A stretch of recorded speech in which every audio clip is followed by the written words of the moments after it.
This is a tutorial on how to generate toolpaths and CNC programs with vectorcam. First I'm going to just start off by drawing a rectangle.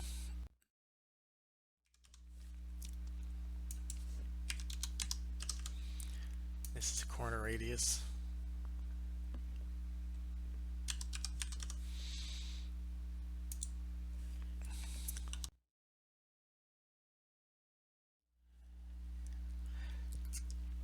In vector, when you make selections, if you click anywhere from the center toward one end, then the arrow will always point toward the end that you clicked on.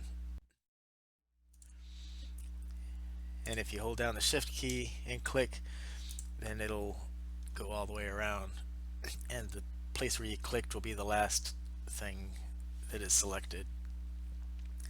The order and direction is important in vector, and that's how we're going to determine where our tool paths start and stop and which direction they're going to cut. This to start here, go around this radius and cut all the way around and then end on this straight line. I would shift and click on it right here.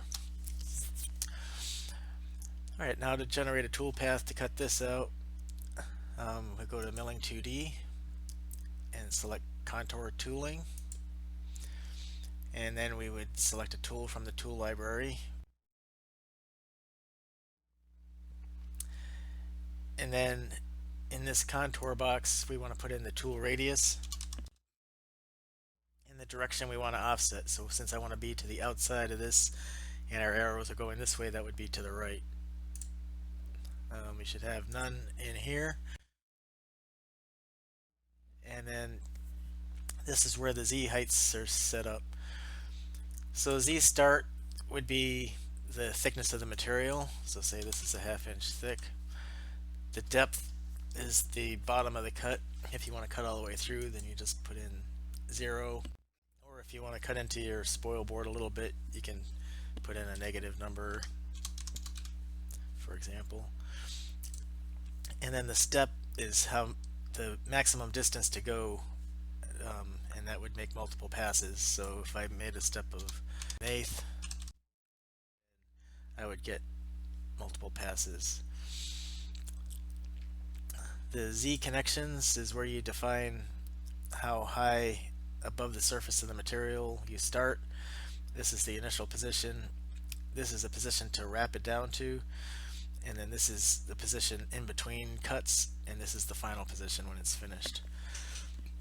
Making these both the same basically disables the rapid down move, which is common to do on CNC routers because the down feed rate is so fast anyway. There's no point in doing an intermediate step there. It's more intended for milling machines where you might have a down feed rate of 0.5 inches per minute. You wouldn't want to wait for it to go that slow from way up here if you had to go over the top of clamps or something like that. You can add approaches and departures with this box here, and this defines the radius. You've got a few different styles. This just depends on what you're doing and if you have room for it or not. If you don't have room because you have your parts so close together, then you want to leave this off. I'll leave it on just to demonstrate what it does. Ramp helix gives you a couple of different ways of getting into the material. These two are the most common, either just plunging straight down into the material or doing a helical ramp into the material. We'll do spirals down into it, which is a lot less stressful than going straight down into the material. It's used commonly on harder materials, plastic and aluminum and things like that. We can give our job a name.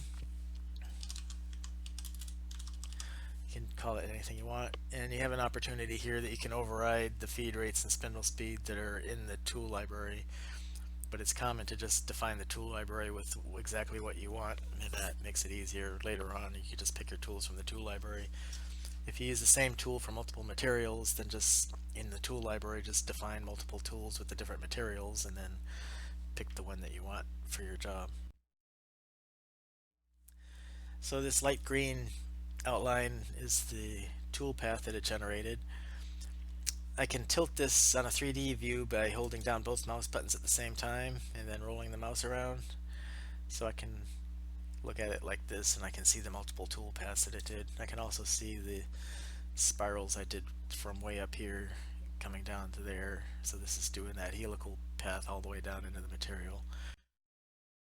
This in the corner over here is the approach, and it goes around, and then there's a departure. So there. You can click this symbol over here to get various different views. So if I just want to look at it on the front view or a diagonal view, or to get it back to the top view, I can use that. So you go around and select your geometry and you generate these toolpaths in all these various different ways, and it builds a job list over here. The program that it generates is gonna be in the same sequence as the job list. So let me just put another section in here just to give an example. So say we want to have a hole in the center of this. It's I'll just put a random point in here and then snap a circle onto it. So say we want to cut that hole out of the part. Alright, so if we were cutting this way around the outside of the part, we would want to cut the opposite way around any holes that are in the part. So I would want it to go this way around. And then again, I could go to Milling 3D, go to Contour Tooling, select all my parameters, and say OK. Now I've got another path for that. I can change these over here, so I didn't give this one a different name, but I can change that after the fact. I can right click and say change parameters. Let's change this.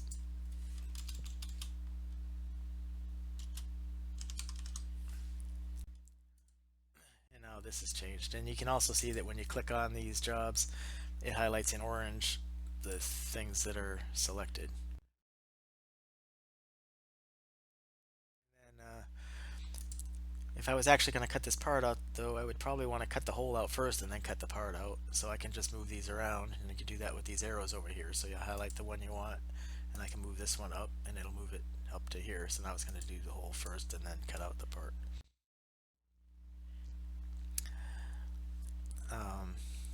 Just to give another example, say I didn't want to cut this hole out all the way through, say it's supposed to be a pocket. Delete the hole. That just deletes the tool path. Now I can get it again, and I could do something like this pocket circle. Again, I select my tool.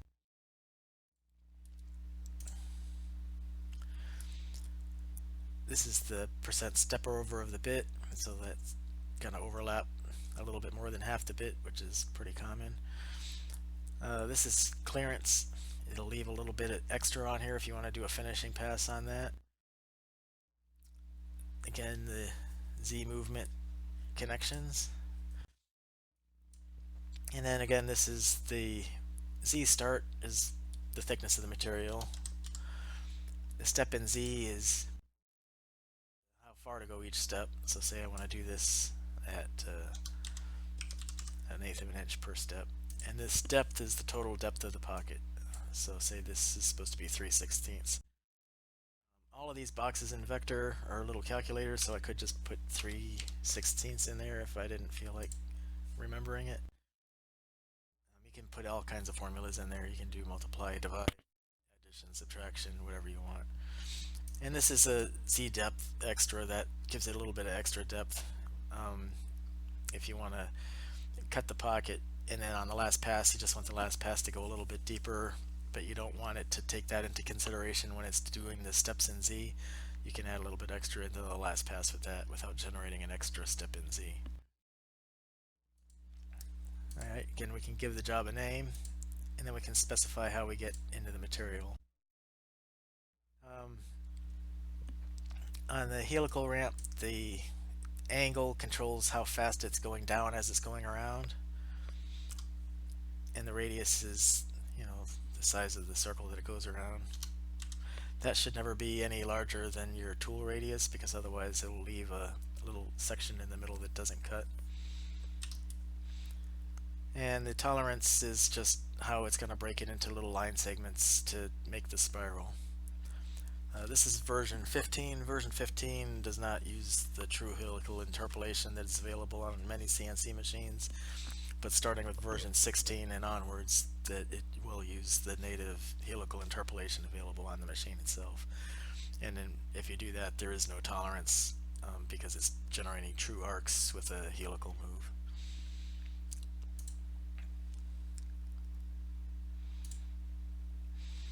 So now we have a helical pocket, and we can get a 3D view so we can see that it's doing it in 3 passes, because I specified that it could be a maximum of 1/8 of an inch per pass. But we could have a look at that and say, well, this last pass is kind of thin. We could probably do that just in 2 passes and be fine. Go back into the pocket, change the parameters, and make the step in Z something a little bit larger. And then when we make a change, if this turns blue, then we have to recalculate with this recalculate button. And now you can see that we have just 2 passes. So we're doing our helical spiral down into the material, and then we hog out the circle, and then it's going to come back into the center, helical down some more, and do another pocket. Again, we would probably want to do this first, so we would want to move that up in the job list.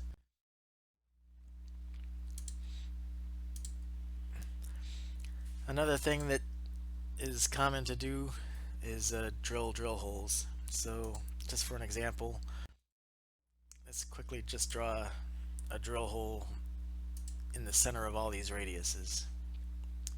So I'll do that, and I'll put a point in the arc centers. So say those are my drill holes. The way you generate drill holes is you go to Milling 2D, use this drill function. There's all kinds of various methods of drilling. There's just regular drill where it goes down at a feed rate and then up at a rapid rate. Drill with a dwell where it goes down and it waits for a specified amount of time and then it goes up. There's peck drill cycles where it goes down in small increments. Peck drill cycles with dwells. Tapping cycles, boring cycles, many options for the drilling cycles.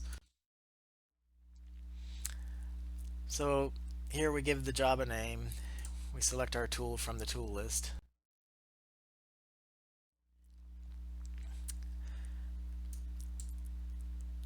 And here we specify our Z movements for the drill. So we're going to drill down to Z0. That'll drill all the way through. We might want to go a little bit more than that, so this does an additional depth calculation, and that'll compensate for this taper on the end of the tool. So you put in your diameter, which it got from the tool table, and this angle, which is also from the tool table. And then this is the representation of the thickness of the material. And this number here is our extra depth we would need to go to get the bottom of the bit all the way through there.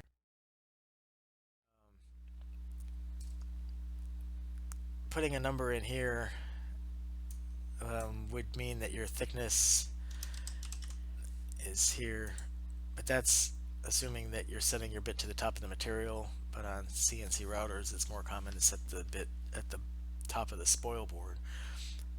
So you would just leave this at being 0. And it does a calculation and it figures out how much deeper it would need to go to be able to get the full diameter of the bit all the way through the material.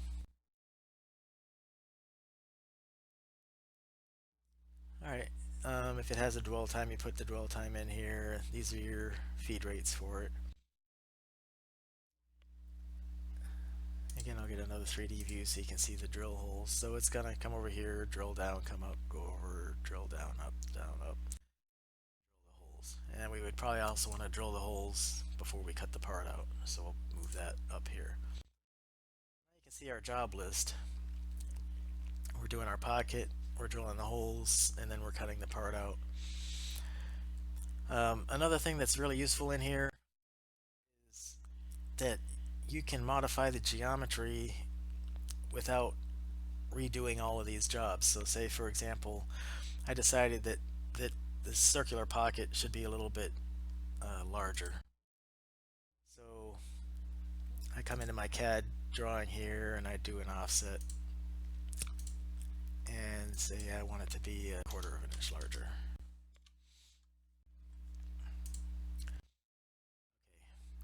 Now this new one is what I really want it to be. This is the old one that I don't want anymore, so I can delete this and then select the new one that I want and then come over to the pocket, right click on it, say modify reference geometry, and recalculate it, and now you can see that it's expanded this to fit the new geometry. This works even if you have something totally different for your geometry. For example, if I say I have a notch in this part, which I'll just sketch something in here real quick. Say I ended up with a notch in here.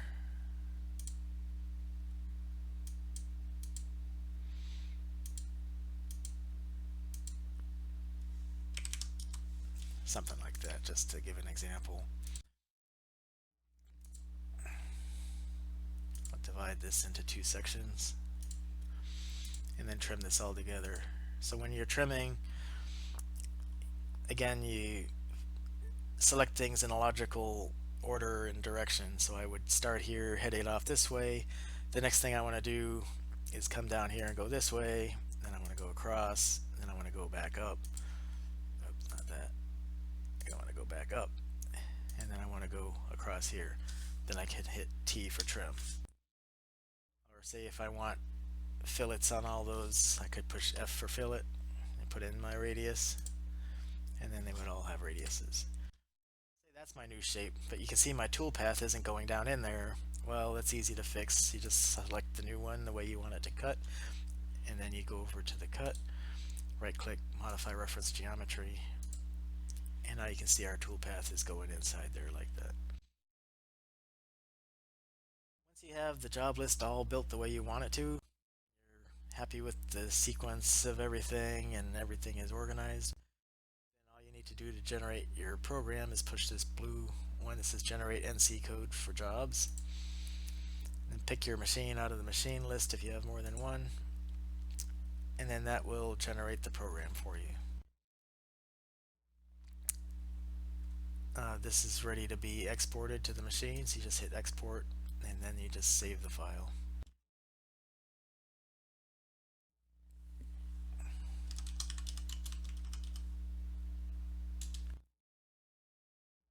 Another thing you can do is you can simulate the parts.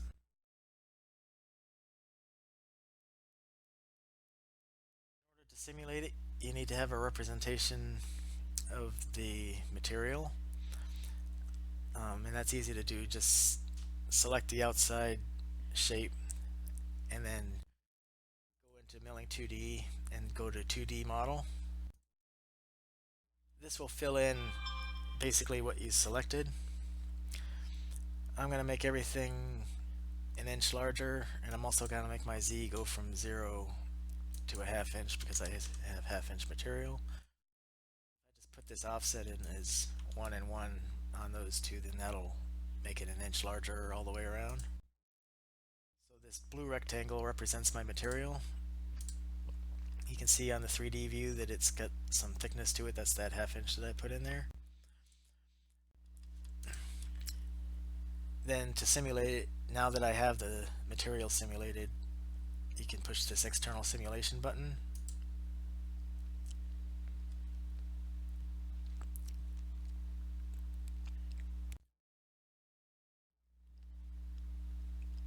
and then you can run the simulation. I'm going to slow it down a little bit to make sure we can see it. Now we're doing our helical entry for the pocket.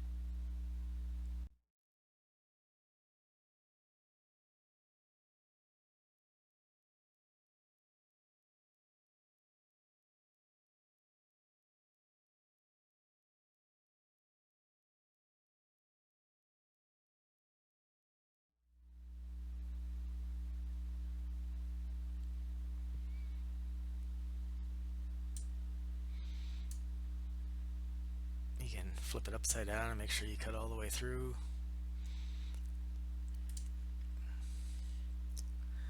In the simulator, to turn the image around, you just hold down the left button and roll the mouse around. When you're in vector, you hold down both mouse buttons and roll the mouse around.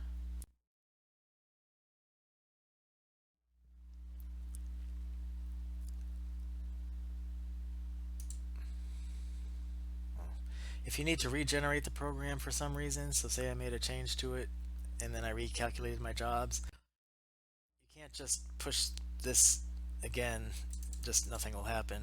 You have to delete the previous job first. Just click on it and hit delete on the keyboard, and now this will work again.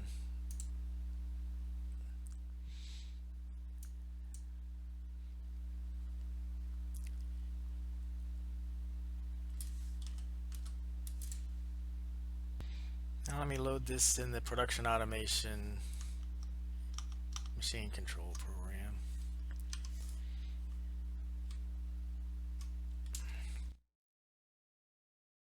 Here's our part. You can see by our arrows that our direction is the same. And everything is working correctly. Okay, thank you for watching this video.